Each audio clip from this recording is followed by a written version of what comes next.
kegiatan ieu janten barokah kanggo urang sadayana. Hatur nuhun, billahi taufiq wal hidayah. Wassalamualaikum warahmatullahi wabarakatuh. Terima kasih kepada yang terhormat Bapak Bupati Kabupaten Ciamis, Bapak Dr. Haji Herdiat yang telah menyampaikan sambutan. Dan kami ucapkan selamat malam untuk rekan-rekan semua, para hadirin warga Kawali, dan terutama tentu selamat malam untuk Bapak Ketua DPRD Kabupaten Ciamis dan juga para tokoh masyarakat yang telah hadir saat ini.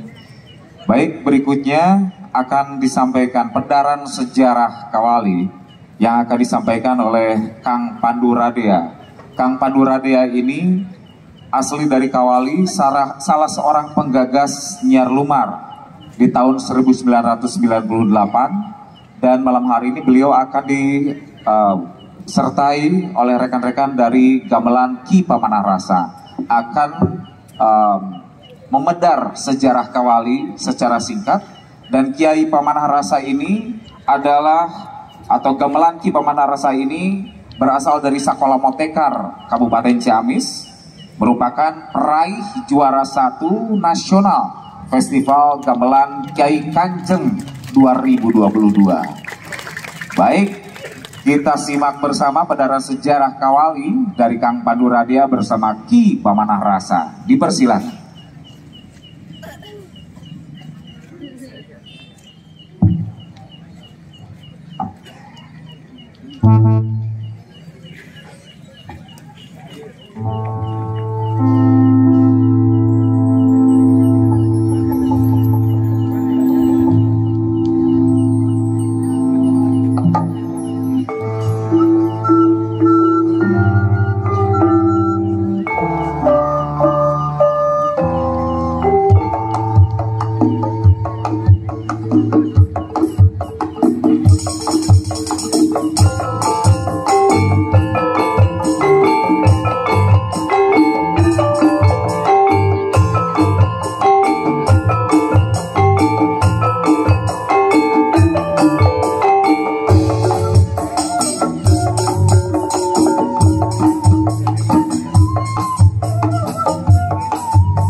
Bismillahirrahmanirrahim.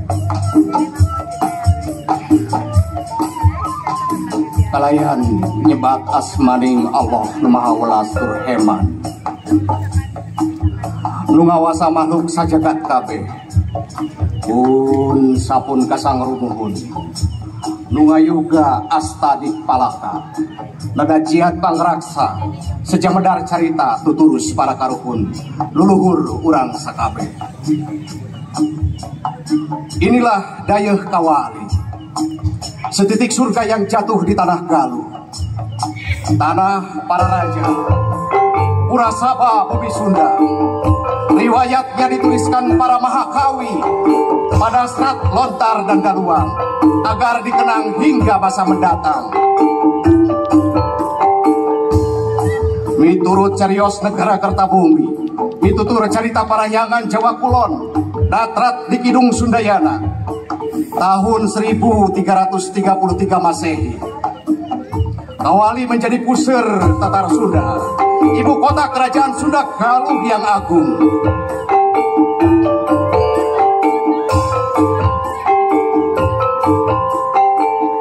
Titi mangsa itu terjadi ketika Sang Aji Guna Linggawisesa diangkat sebagai penguasa Galuh Sunda. Ia memilih Kawali dan mendirikan Keraton Surawisesa sebagai istananya. Prabu Aji Guna adalah putra Ratna Sembawa, cucu dari Prabu Arya Galuh Wetan. Ia naik tahta menggantikan Prabu Linggadewata yang wafat di Gigis. Maha Prabu Aji Guna Linggawisesa Maestri Dewi Ratna Uma Lestari sebagai prameswari. Istrinya itu ialah Adi Prabu Linggadewata, putri Prabu Citraganda yang wafat di Tanjung. Dari pernikahannya itu, Sang Aji Guna menurunkan 3 orang anak. Yang sulung Ragamulya Luhur Prabawa sebagai putra mahkota, yang kedua Dewi Kiranasari diperistri oleh Prabu Arya Kulon, Narpati Tanah Sunda. Dan yang ketiga Raden Surya Dewata, yang kelak menurunkan raja-raja Talaga Manggung yang masyhur. Tahun 1340 Masehi, Sang Aji Gunalingga Wisesa wafat dan dipusarakan di Kiding. Tahta Surawisesa kemudian lungsur kepada Prabu Ragamulya Luhur Prabawa. Sang Ragamulya dikisahkan memerintah 10 tahun lamanya di Kawali, dari tahun 1340 Masehi hingga 1350 Masehi.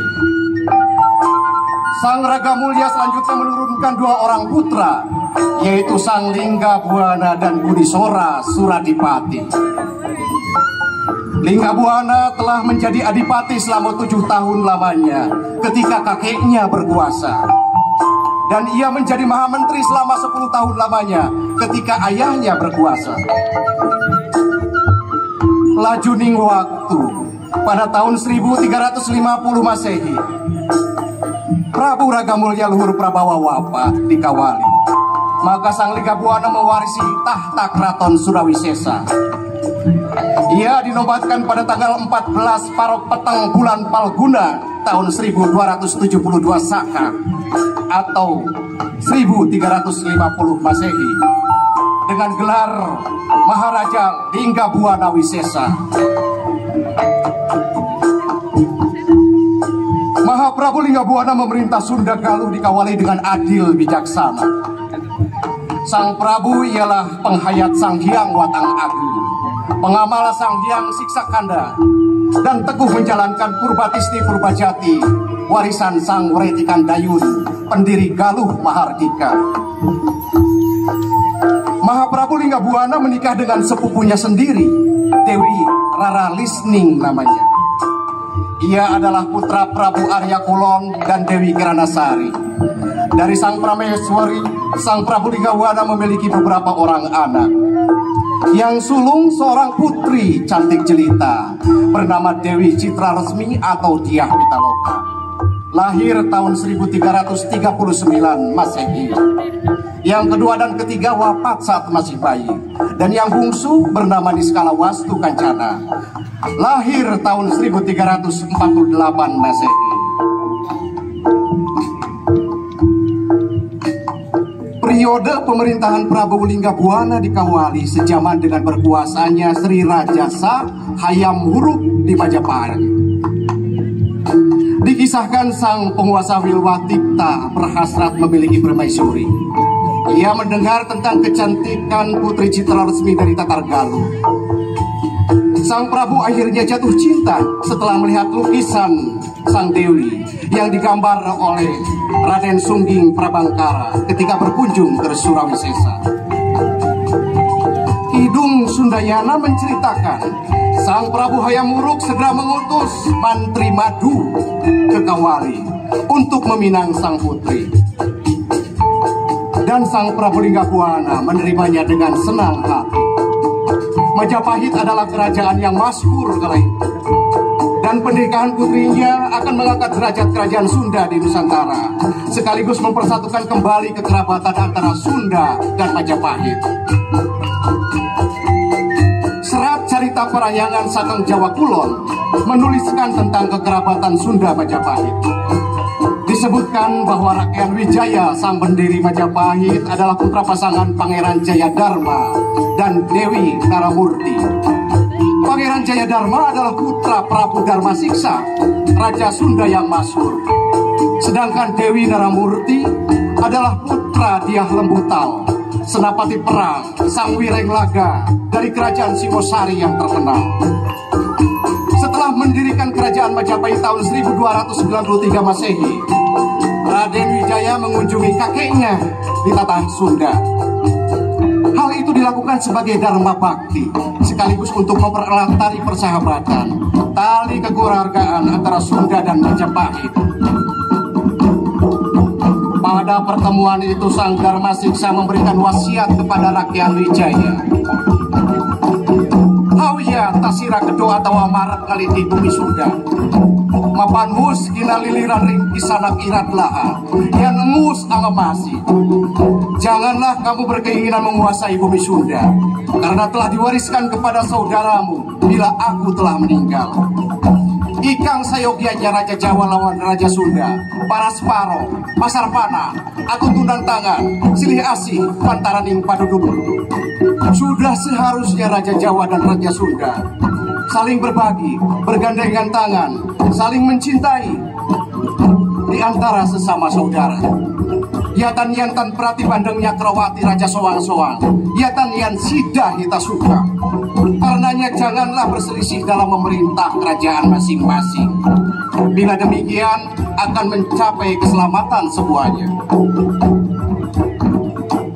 Sebagai Raja Majapahit berdarah Sunda, Raden Wijaya memperistri Driah Gayatri, putri Prabu Kertanegara, Raja Singosari terakhir. Dari pernikahannya itu lahirlah Dyah Gitarja atau Dewi Tribhuwana Wijaya Tunggadewi. Sang Dewi Tribhuwana kemudian menikah dengan Arya Cakradara atau Bre Tumapel dan melahirkan Hayam Wuruk.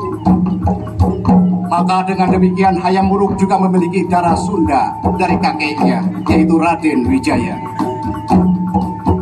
Dengan tujuan itu Sang Prabu Luanggabuana menerima undangan dari Majapahit.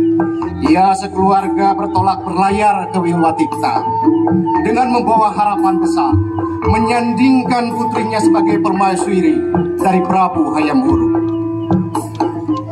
Pemerintahan di Kawali diserahkan kepada adiknya, Sang Bunisora Suradipati, sekaligus menitipkan putra bungsunya, Sang Wastukancana yang masih kecil. Para pejabat Istana Surawisesa di Kawali yang ikut serta ke Majapahit, yaitu Tumenggung Larang Agung, Senopati Sutrajali, Mantri Gempung Lotong, Mantri Sohan, Menteri Usus, Menteri Saya, Imping Hulusura, Ki Rangga Kaweni, Ki Astra, Ki Seberang Keling, dan Ki Supit Kelingking. Setelah berlayar di lautan, berlabuhlah perahu Sunda di dermaga Wilwatikta. Peristiwa ini terjadi tahun 1357 Masehi. Rombongan Sunda lalu disambut oleh kepala desa Boba dan ditempatkan di suatu lapangan tidak jauh dari keraton Wilwatikta. Namun sayang, rencana pernikahan berganti bencana karena malapetaka yang datang dari Patihmada, Mangku Bumi Majapahit yang perkasa.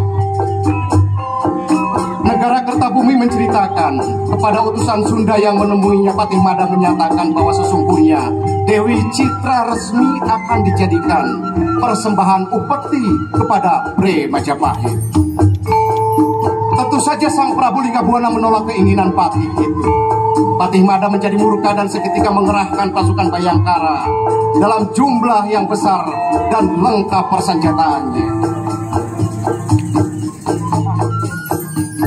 Kenyataan itu membuat Sang Prabu Linggabuana tertegun.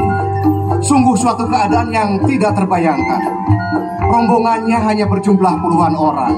Tentu tidak akan kuat bila harus melawan prajurit Majapahit yang begitu banyak. Selama ini kerajaan Sunda dan Galuh dikenal sebagai kerajaan yang cinta damai, tidak pernah dijajah atau menjajah. Walau demikian, orang Sunda tidak akan mundur dari apapun yang ada mengancam dan merendahkan harga dirinya.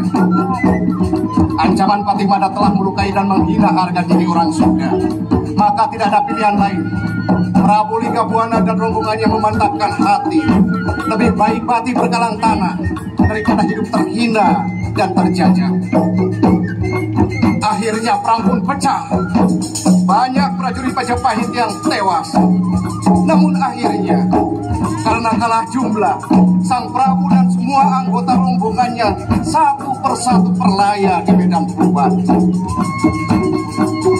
Melihat keadaan demikian, Sang Dewi Citra resmi dalam keadaan sedih tiada tara. Dia melakukan bela mati, menikam dadanya sendiri dengan patrem miliknya. Tragedi terjadi di Tegalan Bubat terjadi pada tanggal 13 Paropetang Badrawasa tahun 1357 Masehi, tepat ketika sang dewi berusia 18 tahun. Peristiwa itu tentu saja terjadi tanpa sepengetahuan Prabu Hayam Wuruk. Maka setelah sang Prabu mengetahui kejadian di Tegalan Bubat, hatinya sangatlah berduka. Keraton Wilwatika seketika berkabung. Semua jasad yang gugur di Bubat disempurnakan dengan penuh penghormatan. Abu jenazahnya kemudian diantarkan para pemuka agama Wilwatika ke Keraton Surawisesa Kawali, diiringi segenap rasa prihatin dan duka mendalam. Sang Bunisora Suradipati menerimanya dengan kesedihan. Sungguh bencana yang tidak terbayangkan. Hatinya merasa ngenes melihat nasib sang Wastu yang masih kecil kini telah menjadi paha tulalis. Sebagai sang Satmata yang bijak, hati sang Bunisora Suradipati tidak dipenuhi dendam karena ia adalah penghayat ajaran Karahayuan dan taat pada wasiat sang Dharma Siksa. Sejak peristiwa Bubat, nama sang Prabu Linggabuana menjadi harum. Ia dijuluki Prabu Wangi, sang Mokteng Bubat, pahlawan Surawisesa yang membela kehormatan orang Sunda dengan nyawanya. Prabu Hayam Wuruk selanjutnya lama geringenes. Ia merasa sedih lewat saking karena kehilangan wanita pujaannya. Sang Prabu tak kuasa menghukum Patih Mada karena sang Mangkubumi adalah sosok yang kuat dan disegani. Ia adalah pahlawan besar bagi Majapahit. Walaupun demikian, walaupun Prabu Linggabuana gugur, sesungguhnya kerajaan Sunda tidak dikuasai oleh Majapahit. Adapun sang Patih Mada menurut kisah Serat Negara Kertabumi, hidupnya tidak tentram. Ia merasa menyesal dan berdosa besar. Martabat dan nama baiknya ternoda akibat tragedi itu. Bahkan setelah peristiwa Bubat di tahun yang sama, Patih Mada masih sempat berperang menaklukkan Dompo di Sumbawa sebagai bukti untuk menuntaskan Amukti Palapa. Namun 7 tahun setelah peristiwa itu, tahun 1364 Masehi, Patih Mada wafat karena sakit. Di Keraton Surawisesa, sang Suradipati tampil sebagai penguasa Galuh. Ia menggantikan kakaknya sekaligus menjadi wali raja bagi keponakannya yang masih belum dewasa. Pada tahun 1371 Masehi, sang Bunisora akhirnya menyerahkan tahta Surawisesa dan sang Wastu Kancana kemudian dinobatkan sebagai penguasa Sunda Galuh dengan gelar Maharaja di skala Wastu Kancana. Ia memerintah Sunda dengan adil dan bijaksana sehingga kerajaan mencapai puncak keemasannya. Namanya harum seperti ayahnya. Oleh karenanya ia juga dijuluki Prabu Wangi Sutah. Mahaprabu Niskala memimpin Sunda Galuh di Kawali dalam jangka waktu yang lama. Ia banyak mengamalkan kebajikan.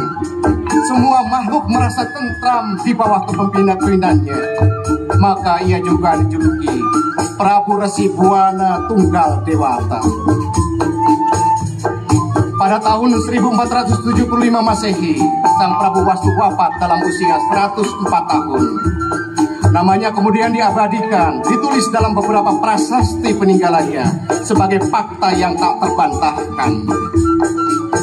Amanatnya untuk para pemimpin kini harus terus menembus zaman agar semoga ada penerus raja yang melaksanakan amal kebajikan. Pagen Hebel Jaya di Buana.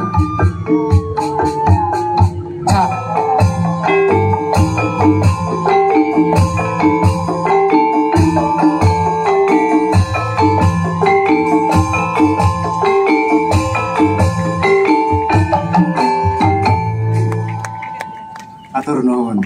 Assalamualaikum warahmatullahi wabarakatuh. Waalaikumsalam warahmatullahi wabarakatuh. Terima kasih Kang Pandu Radea. Kang Pandu Radea ini adalah penggagas Nyar Lumar tahun 1998 bersama Kang Godi Suwarna dan juga Kang Dadang M. Rohlik atau lebih dikenal dengan Kang Dangki atau Kang Kimos.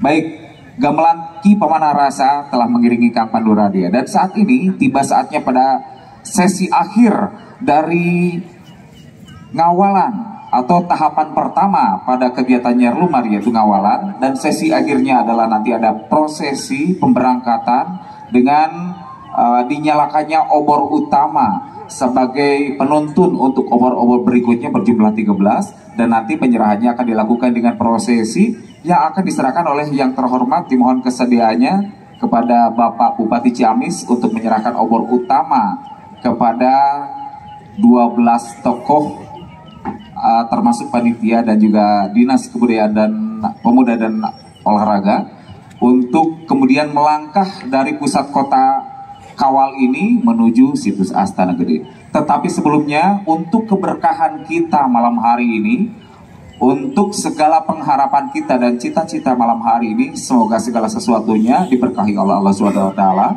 Kami persilahkan kepada Bapak Ustadz Rendra untuk membacakan doa. Kami persilakan.